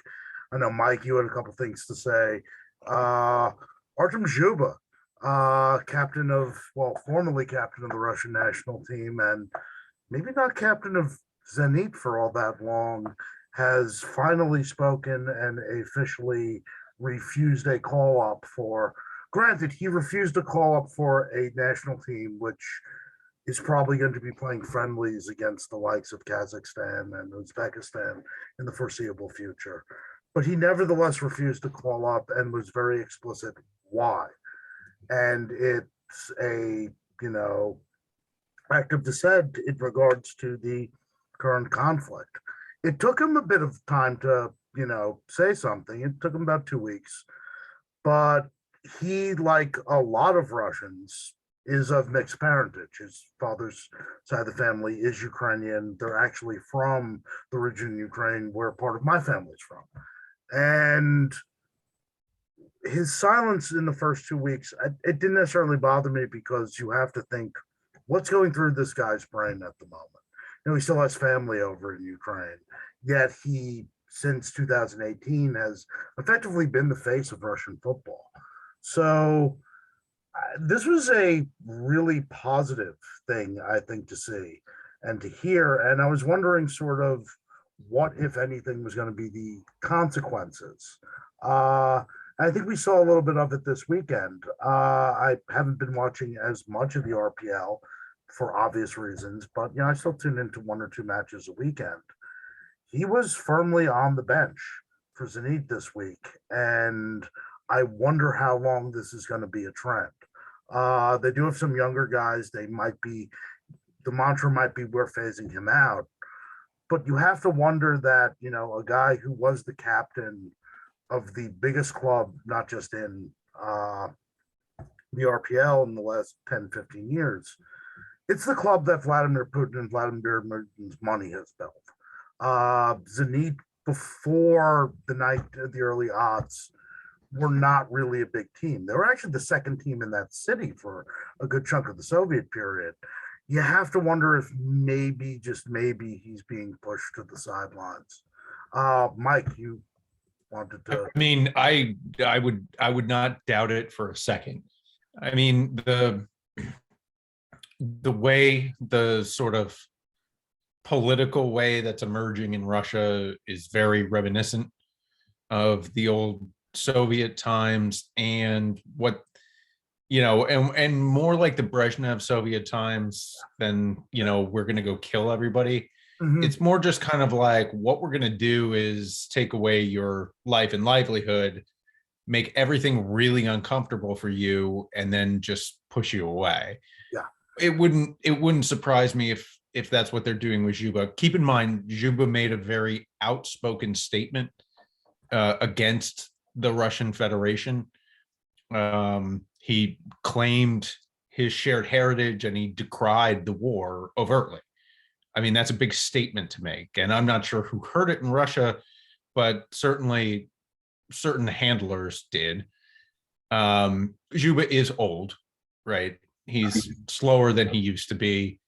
Almost more of a hold-up player in the mold of a guy who's not a classic striker like Zhuba is. Stage Peter Crouch than beat back Harry Kane, which is what I used to say. Peter Crouch is the archetype of the old English striker. Yes. Yeah, very much more in that mold. And his role had changed, but he stepped out of line there, but he did it in a way that I think he could get away with saying, I'm not getting called up. I'm not accepting the call up because we're not going to play anybody. Mhm. I'm old. I don't need this. I need my rest. He might be able to, like, the handlers will know what really is going on, but when you give them an out so that they can say to people why you're not playing, that's what they like. So yeah, he certainly did that, but yeah, long term, I don't know. Okay, let's go to Then the it is, of course, Putin's team, and they're owned by Gazprom. Yeah. So yeah. They're Let's go to the Gazprom. stay with the same team and go to the opposite aspect of this. Yeah. Legendary Ukrainian, most capped player, most decorated player, first Ukrainian player to win the Champions League. Matt and Mike, correct me if I get his name wrong, but Timoshchuk is lost everything because he will not speak out against that. And you all brought up the point right now. He is currently the manager of Zenit St. Petersburg. Assistant manager. Assistant manager at Zenit St. Petersburg. He's the most high-profile Ukrainian player. One of the most. He's probably the most recognizable Ukrainian player. He has not said anything about this. As a result of his decisions not to speak out, Ukraine has gone after his coaching badges, his caps, his winners' medals, all of it.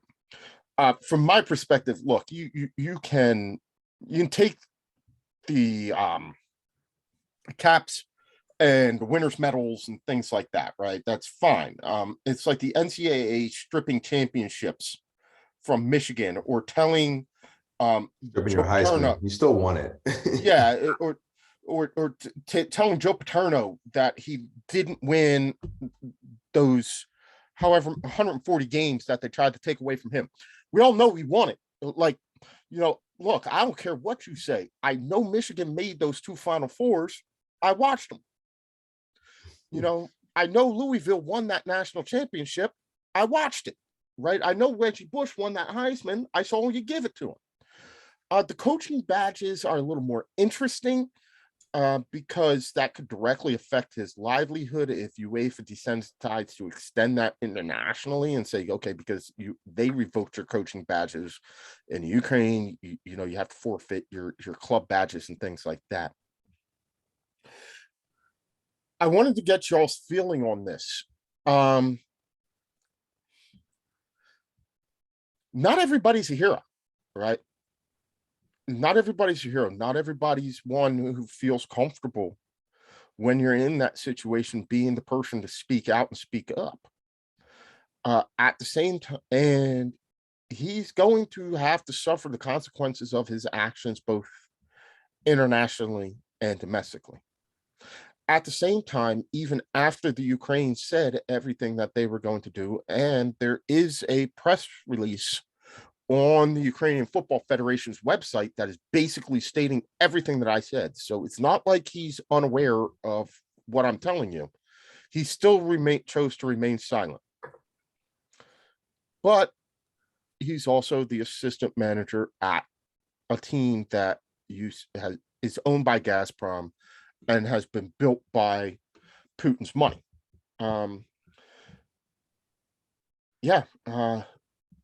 Mike, I'll get to Matt second, but Mike, I'll let you lead this one off because I know Matt's going to have a few things to say about this. I'll give you first crack at it.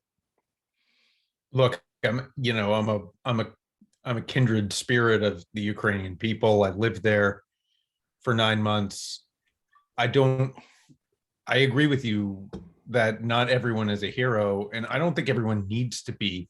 I think, if we've seen anything from the essential abduction of Brittany Griner, like there is not only is there no upside for him to speak up, because we're on a football program and we talk about soccer and caps and goals and winning and titles, but this guy's got to live, right? And I mean, what is to stop him from saying anything and just then immediately being an enemy combatant and taken away by the FSB? Yes, of course, we all want everyone to speak out in the cause of justice and peace, but not everybody can do that. I think that there are plenty of great old Ukrainian footballers around the world who are bringing the cause. I would argue their most famous footballer is Andrei Shevchenko, and he has been very, vocal and out there in support of the cause and about what Ukraine means to him. I'm not personally going to hang the guy, because I think that if he spoke up, someone else actually would. Matt, give us your opinions on this. I, by and large, am going to echo what you and Mike said. And I like how Mike sort of corrected there. Sheva really is Mr. Ukraine. But I would argue Timoshuk is probably the second name and really, the second face of, I guess, that weird Ukrainian golden generation of the aughts that sort of pushed the independent, newly independent country into, not just European, but world football. It's sad. I think that's the big thing. And it's complicated because Timoshuk is a Ukraine legend. He's a Shakhtar legend. He's a Bayern Munich legend. He's the first Ukrainian player ever to, hoist the Champions League trophy. But he's also actually a Zenit legend.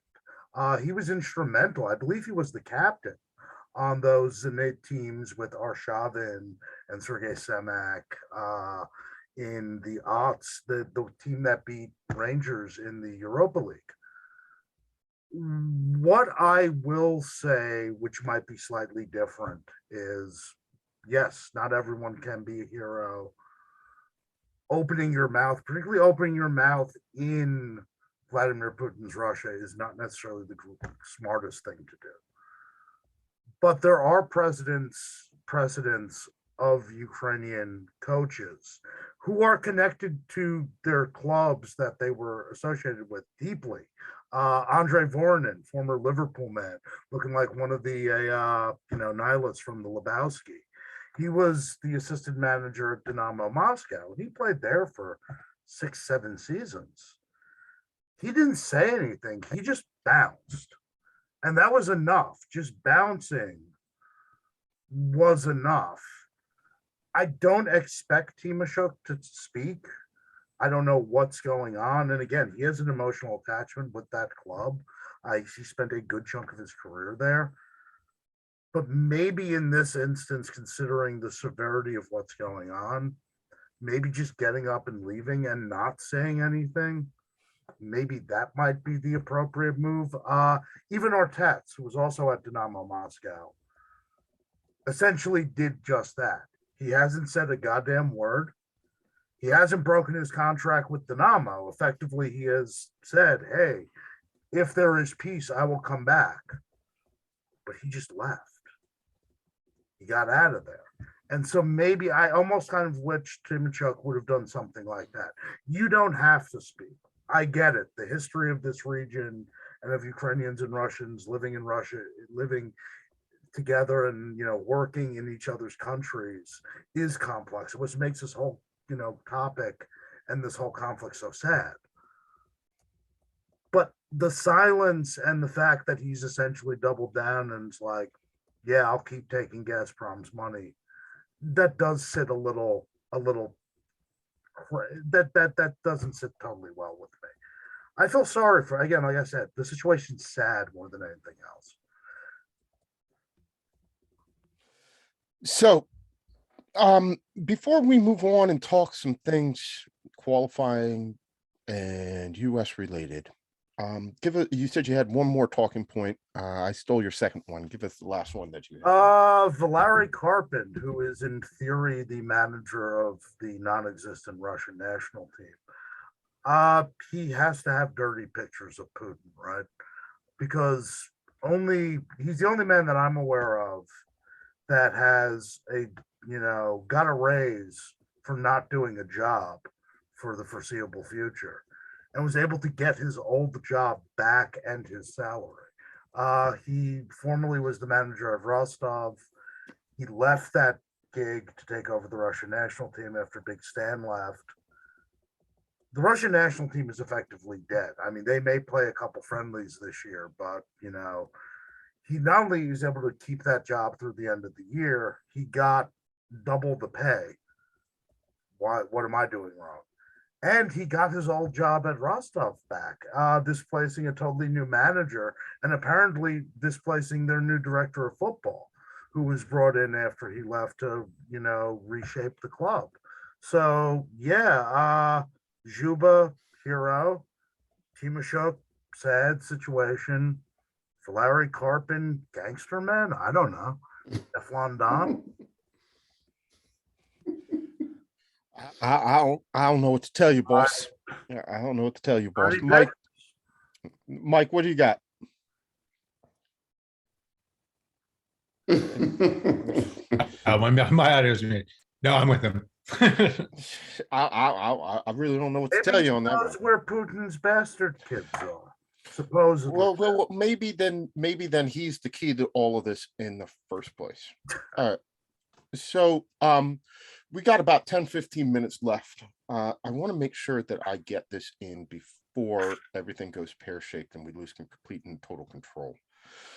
I know Brian Robb is lurking somewhere in the back. Oh, there he is. It is the last window. Last qualifying window. It starts on Thursday. U.S. has a home game against Panama, sandwiched in between trips to Mexico and Costa Rica. Ostensibly, 5 points guarantees qualification. Right?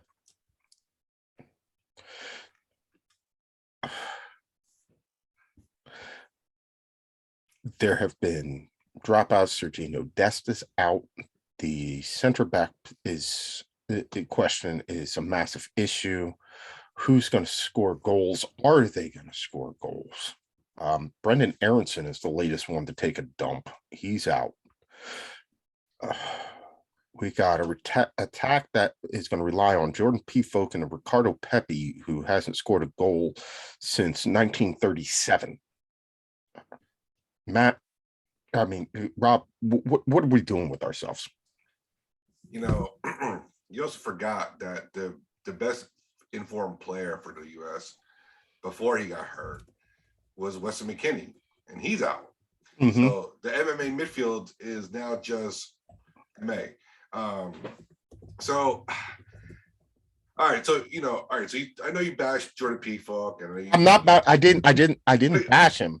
Oh, yeah. I just said we have a attack that's relying on Jordan Pifok and Ricardo Pepi. I bashed Ricardo Pepi. Well, I think Jesus Ferreira was going to get a start before either of them first. I do think so. No, and I think he scored a hat trick this past weekend, by the way. So, in MLS for FC Dallas, but we're in a weird spot.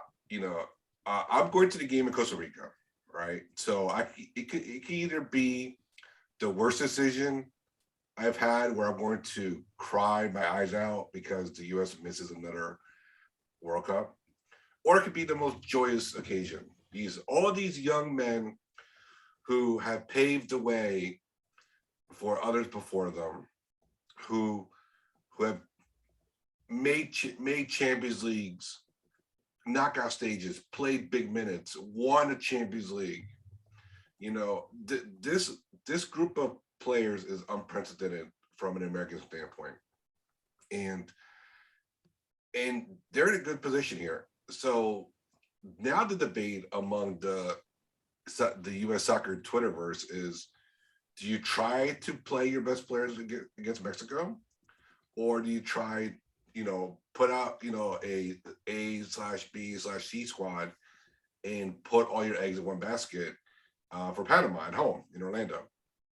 And I can't stand like that level of thinking. To me, the most important game he got, the next one you want to win is the next one that comes next. So I think they need to put their best players forward. The problem is on one end, Tyler Adams is on the yellow. So that's a problem because if he gets another yellow against Mexico, which has a high probability of happening, considering, Mexico is dangerous. They do have attacking players. And Adams might have to make a tactical foul somewhere along the line. Then he'll be out for Panama. Then you got the center backs. So John Brooks, once again, he probably stepped on Greg Berhalter's shoe or something, his Air Jordans, and that's why he's John Brooks is not playing for his own team.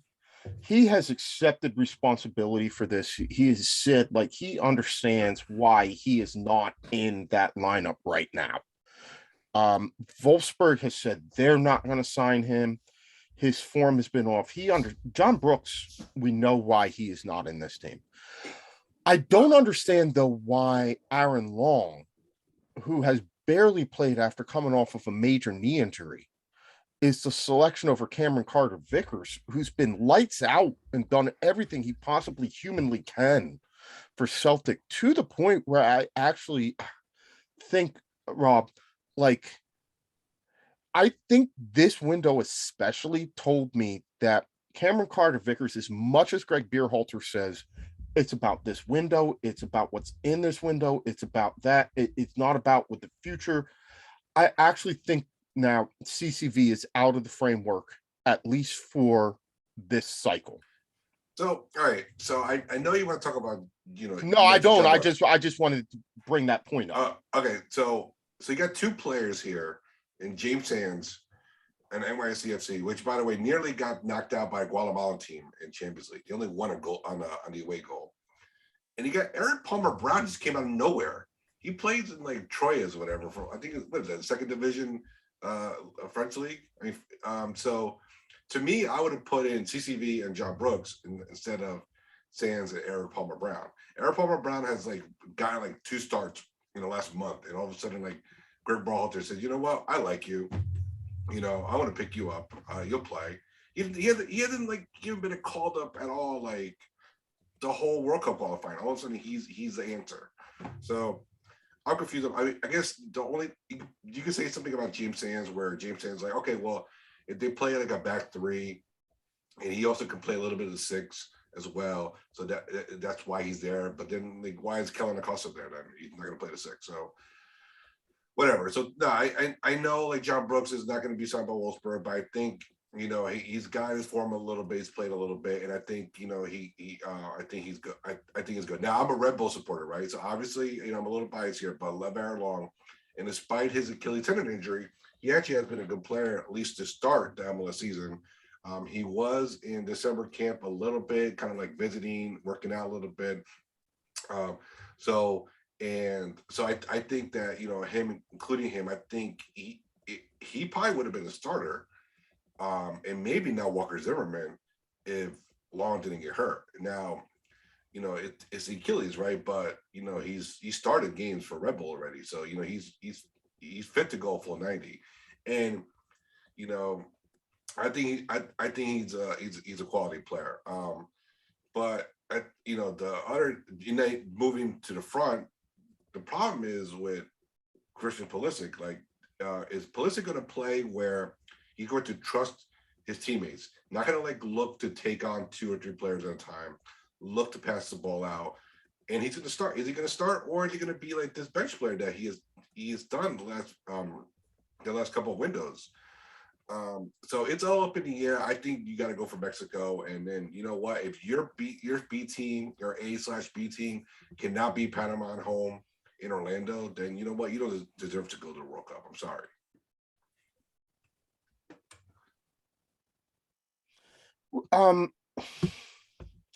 I'm with you, but we've seen this happen before. I definitely think a win against Panama and not messing up too bad, but against Costa Rica and Mexico, a Mexico team that hasn't necessarily been at their strongest, a Costa Rica team that's on the downside. Mm-hmm.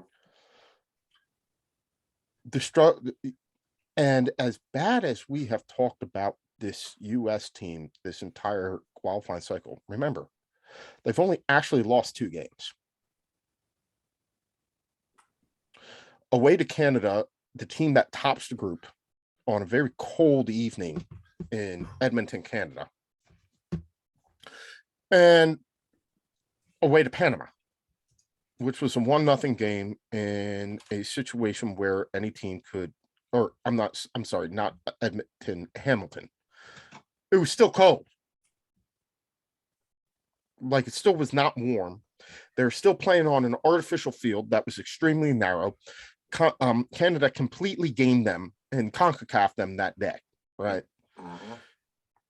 We're going to see where the U.S. program is.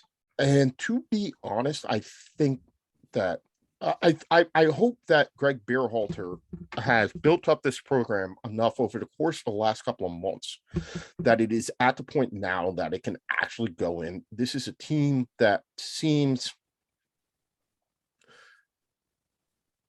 while they don't, I don't want to say they seem impervious to the opposition and that negativity that you get.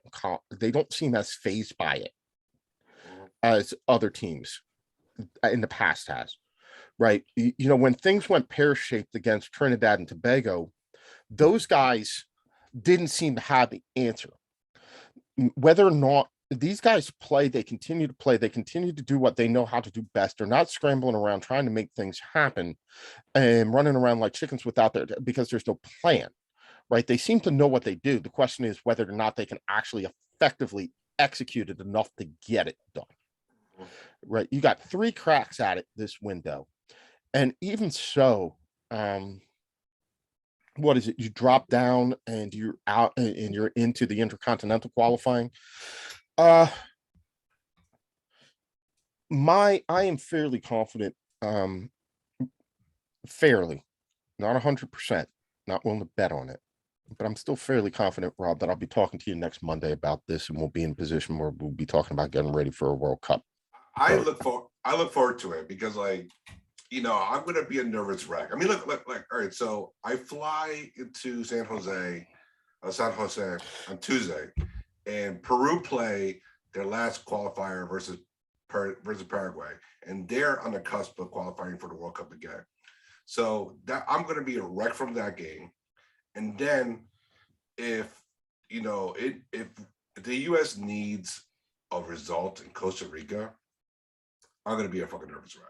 I'm sorry. I'm gonna need some like medication or or some Costa Rican coffee or something, right? Because to calm me, I don't know what's going on.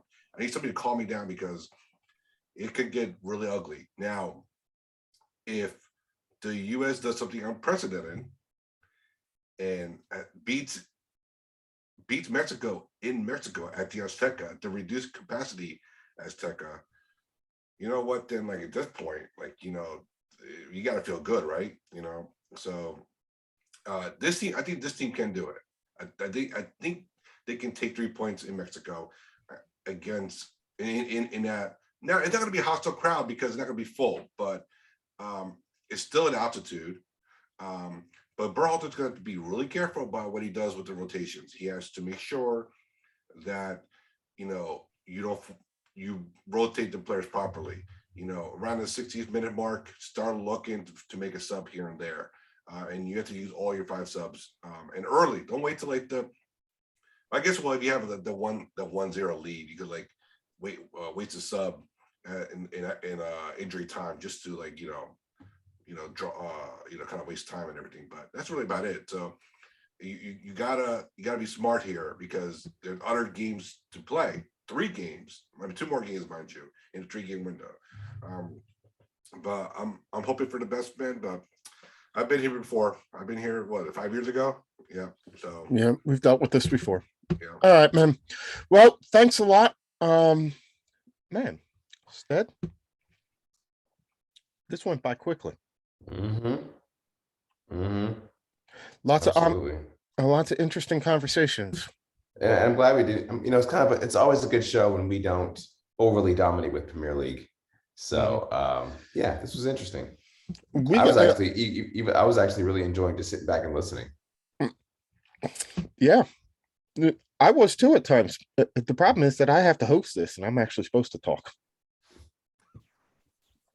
All right, man. Well, it was a good show. We want to thank Larry, the City fan, for coming on, talking a little bit about Manchester City, his thoughts on the Steelers in the NFL and the NCAA tournament.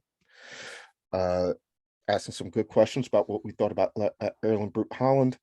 Of course, Byron Rob coming on, talking El Clasico, Real Madrid, then switching gears and talking to us about the U.S. men's national team. Have fun in Costa Rica next week, my friend. Good luck, get home safe. Thank you. And Thank you. of course, the gruesome twosome, Chelsea Mike and Professor Matt coming on, talking a little bit about Eastern European football and the continued effects of the war in Ukraine on football in the Ukraine and Russia. And of course, I can't leave the show without saying a special thanks to producer Stead, who continues to make sure that we get on the air and puts all of this together and rides shotgun as I go through this. And it's a pleasure, as always, to talk to him about Six Nations, a little bit of F1, NASCAR. It's amazing how many topics that we can discuss without even setting out to do it. Oh. All right, my friends. So for Larry, the insurance guy and City fan, Professor Matt, Chelsea Mike, and Byron Rob, and of course, producer Stead, I'm Mike. This has been the Too Many Guys Soccer Show. We did all right this week, and we will try and do better next week. Look at that. I am rolling right out on time.